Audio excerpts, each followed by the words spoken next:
Hello and welcome to this British Canoeing Clean Sport webinar. My name is Gemma Wiggs and I'm British Canoeing's Anti-Doping Lead Officer. Over the next half an hour, what we'll aim to do is provide you with some of the basics around clean sport, provide you with some of the tools which will enable you to stay clean and some of the considerations you need to consider as an athlete or as a parent of an athlete, how you might support your young athlete, or as a team staff member, what your responsibilities are, likewise for coaches. So the agenda is pretty much to cover your responsibilities, what the considerations are in terms of prosecution, how you might need to check your medication before you take any, a little bit of a discussion around food first approach and the role of supplements within sport, and then an awareness of testing protocols and how you might report any concerns you've got. So to start with, strict liability. What does that mean? What is your responsibility within anti-doping? So anti-doping is not something any athlete can ignore or delegate. And likewise for team staff members and coaches, you also have a responsibility and have to abide by anti-doping rules.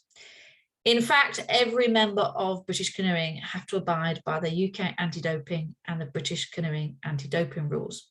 So as an athlete, you are solely responsible for any banned substance that you might use, attempt to use, or is found in your system, regardless of how it got there.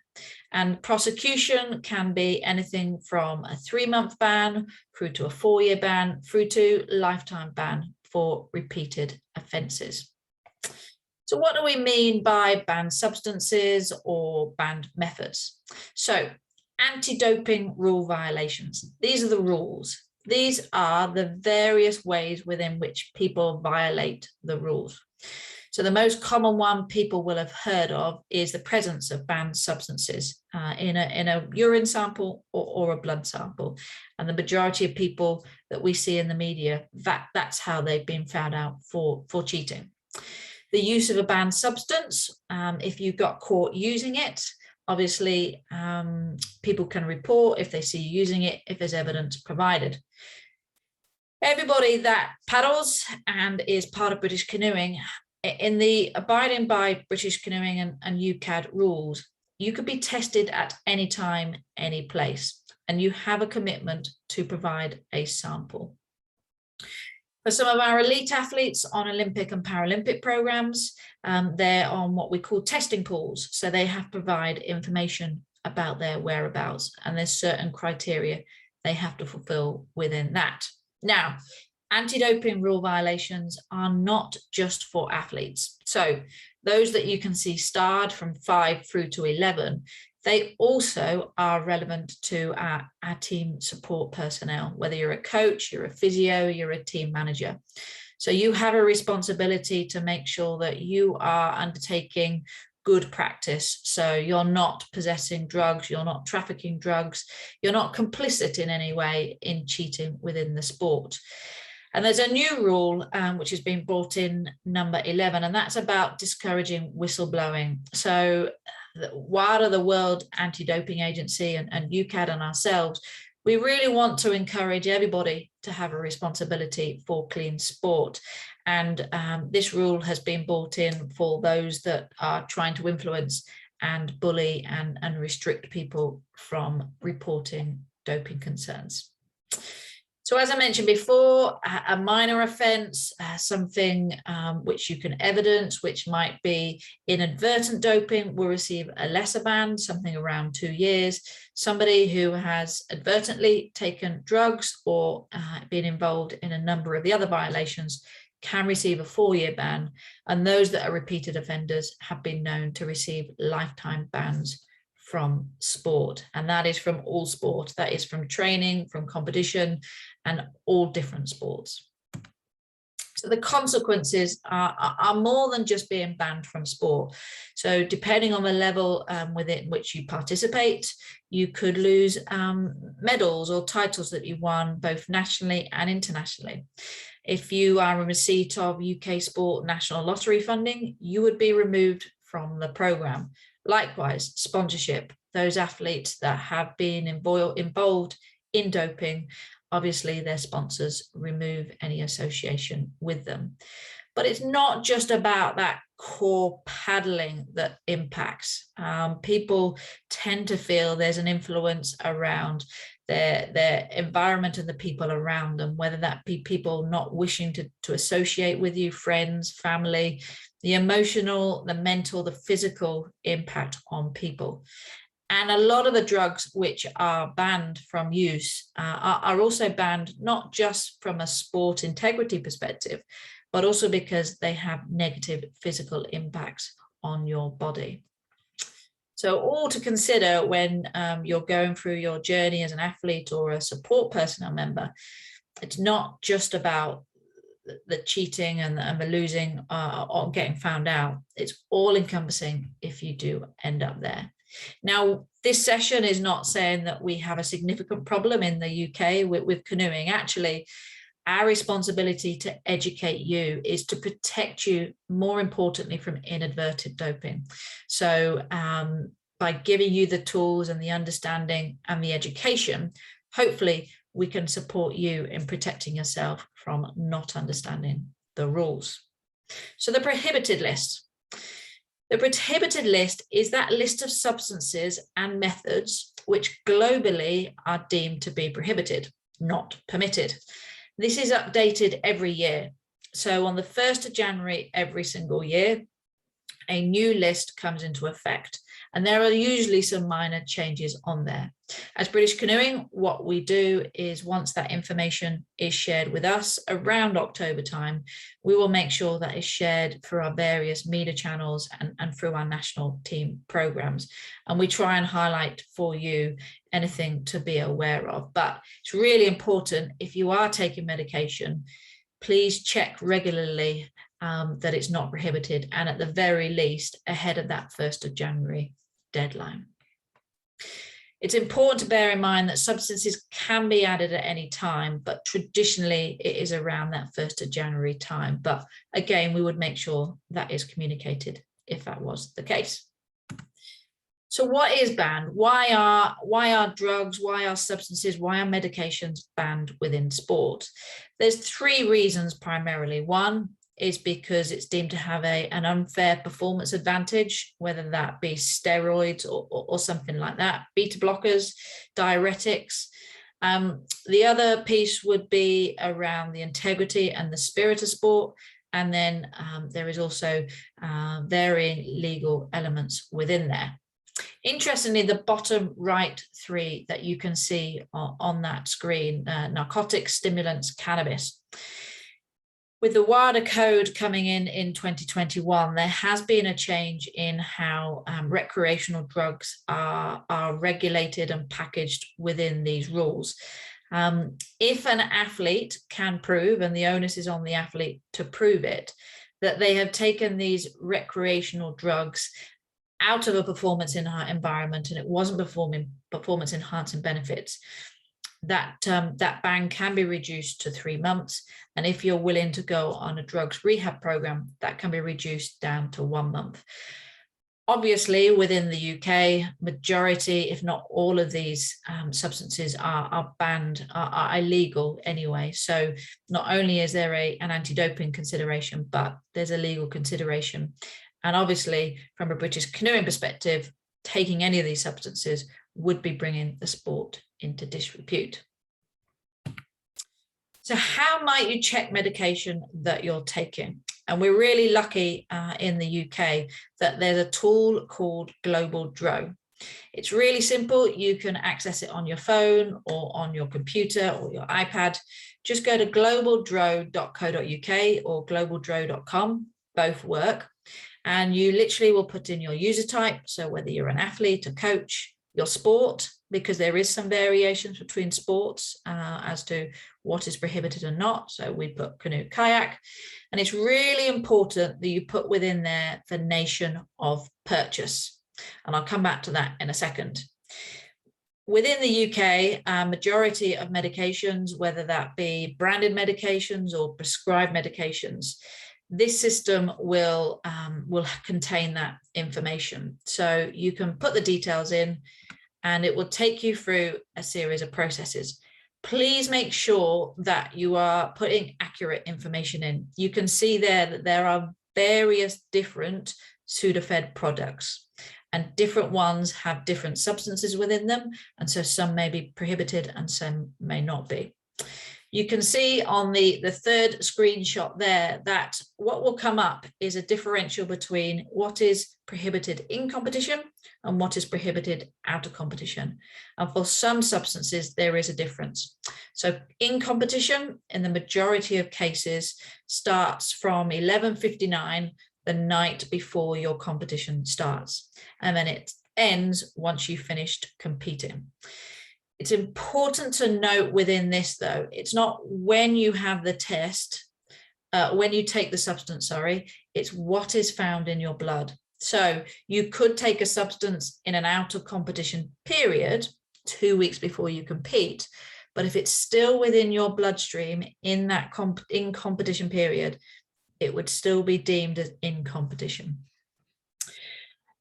What you'll see is a RAG rated, not prohibited. So that's fine. You can feel confident that you can take that medication.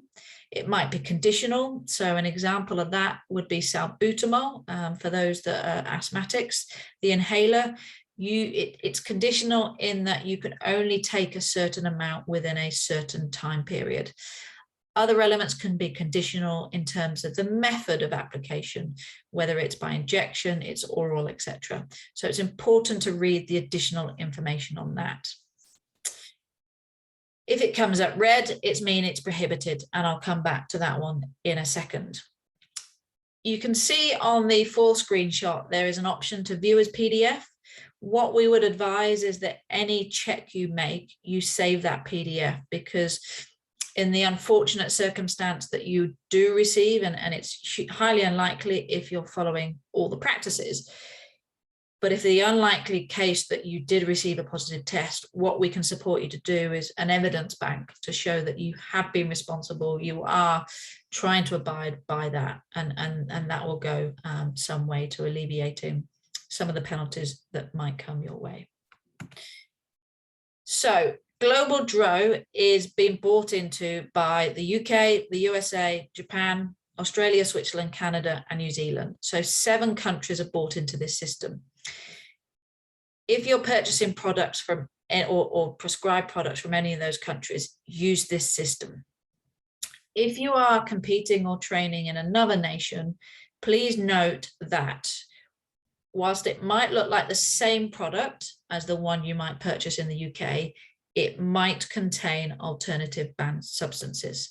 So my advice to you would be, if you are training or competing abroad and you think you might need medication, buy it in the UK, check it in the UK, and take it with you, noting that there are some restrictions on what drugs you can take into respective countries.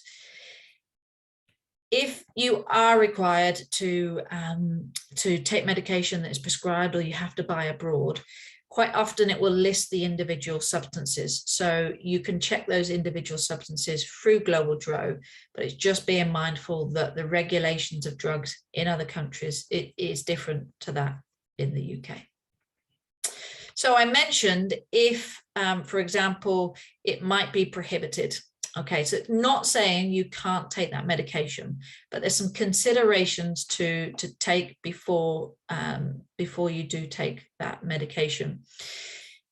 A lot of prescribing doctors are not aware of the GPs, etc., are not aware of the restrictions on athletes competing at the higher level. So don't assume that your doctor is aware of the prohibited list and the processes you have to go through.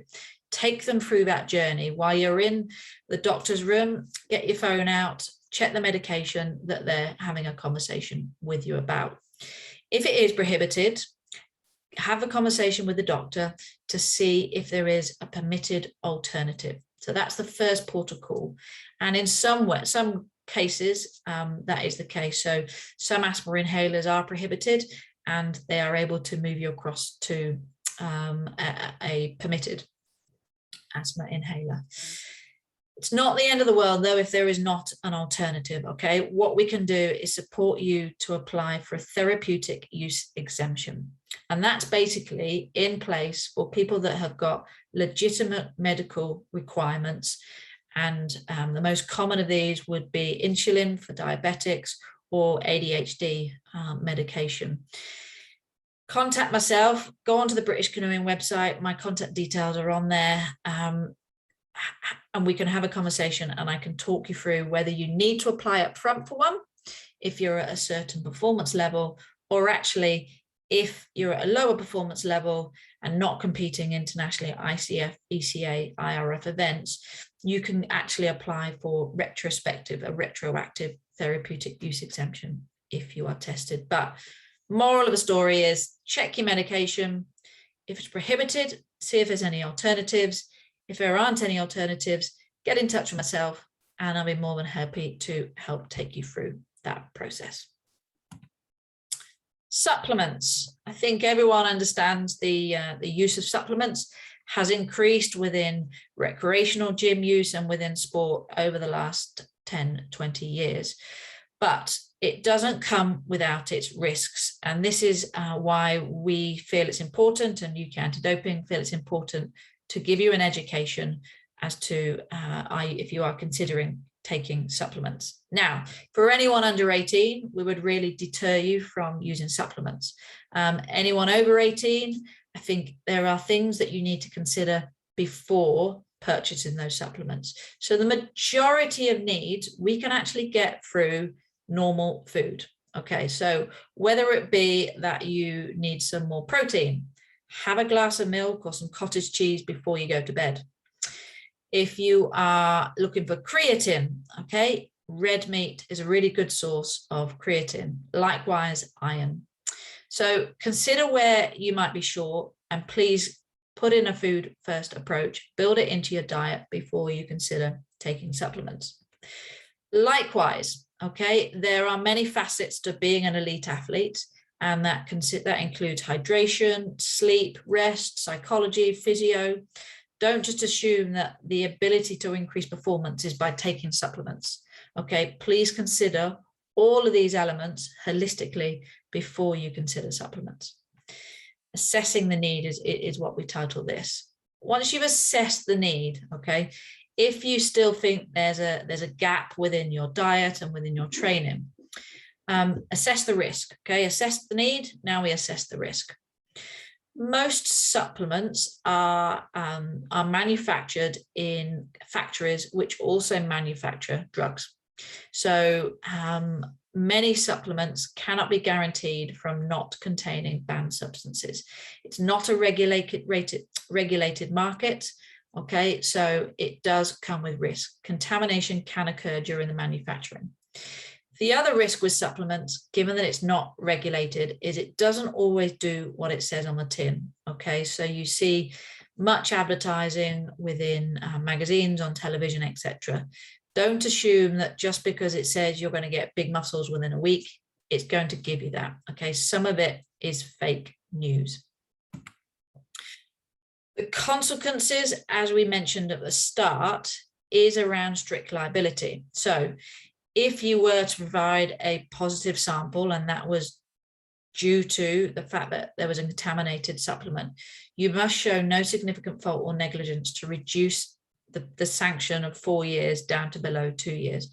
You would still likely receive a ban though, because you've understood the risks and you've digested that performance enhancing medication. So, but there is a risk minimization process. And if you are going to take supplements, from a British Canoeing standpoint and a UK Anti-Doping standpoint, use Inform Sport tested products, okay? So what Inform Sport do is they take a batch of that supplement and they test it for banned substances. They don't test it for all banned substances, they test it for a significant number. And then a number of manufacturers of supplements also get their factories checked, and they can get certified against that. Inform Sport, if you Google it, there's a website.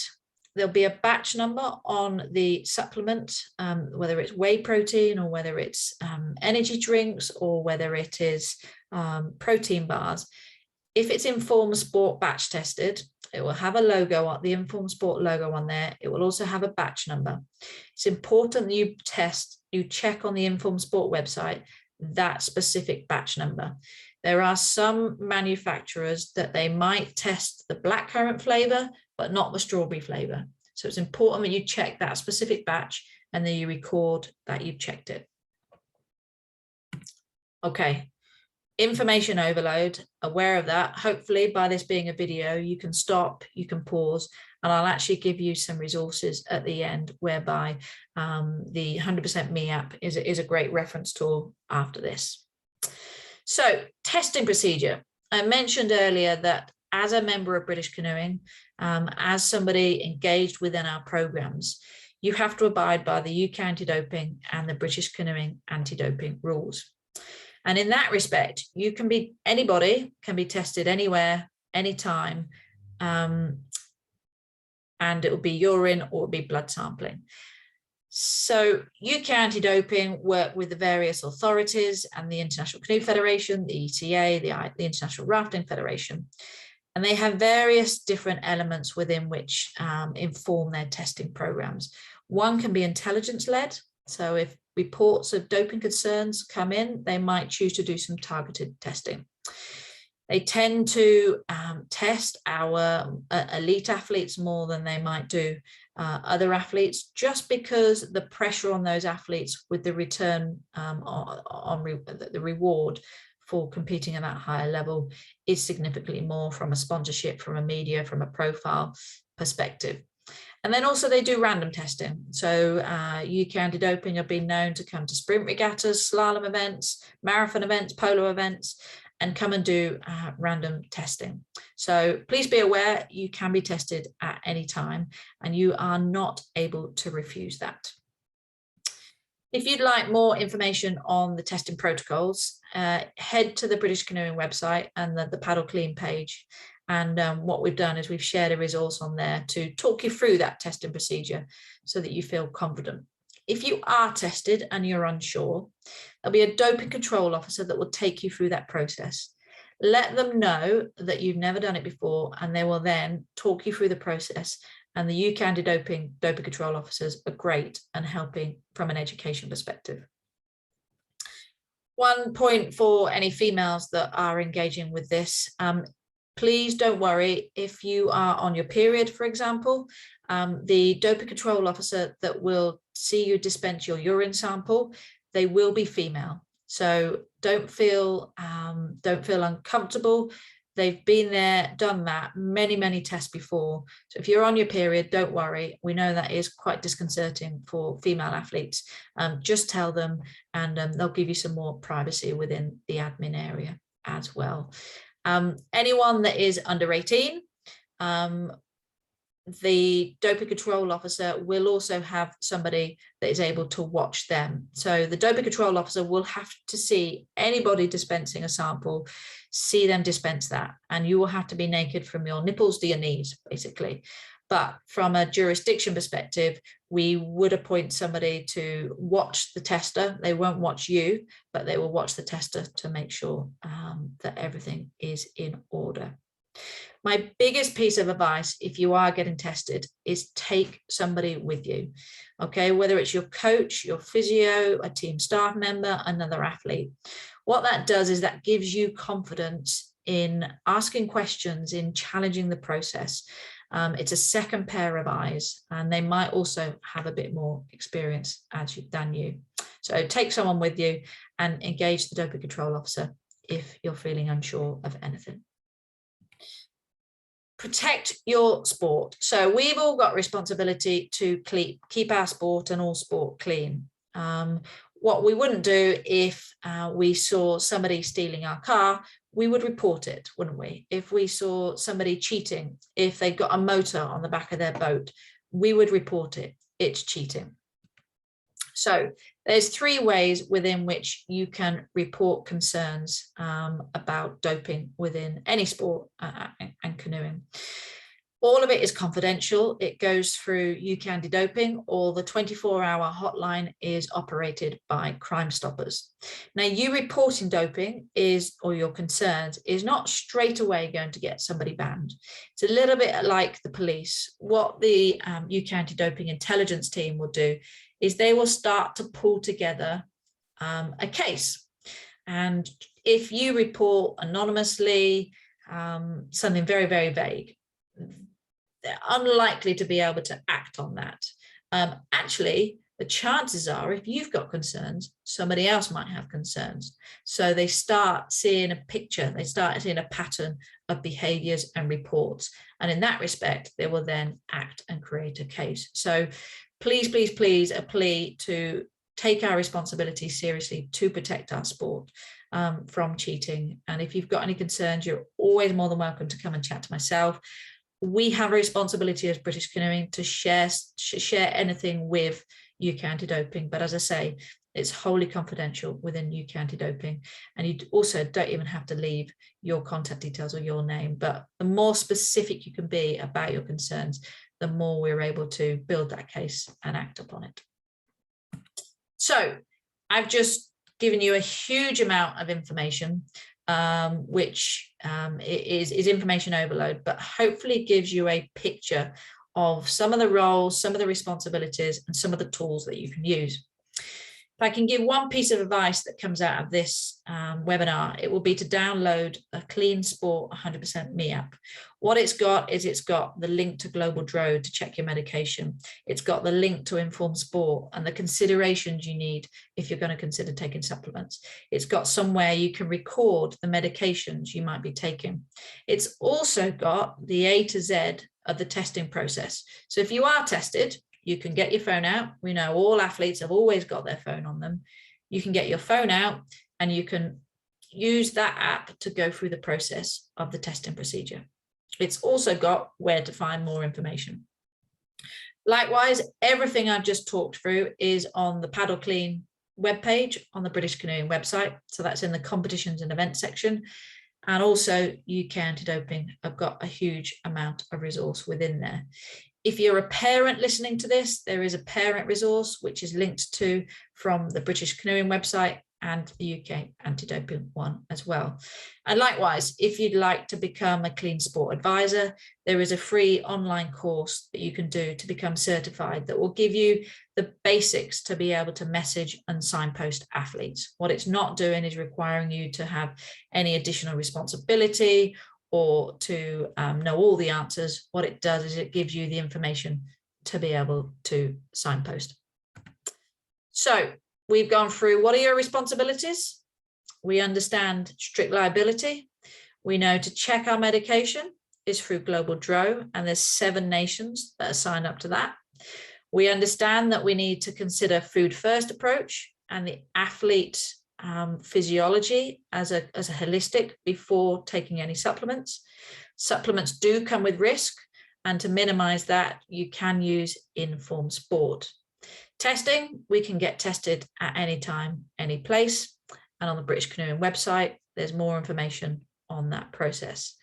And as I said before, if you've got any concerns, any questions, please feel free to contact myself. My details are on the British Canoeing website, and or contact UK Anti-Doping, speak to your coach, speak to your team manager, and they'll be able to signpost you my way.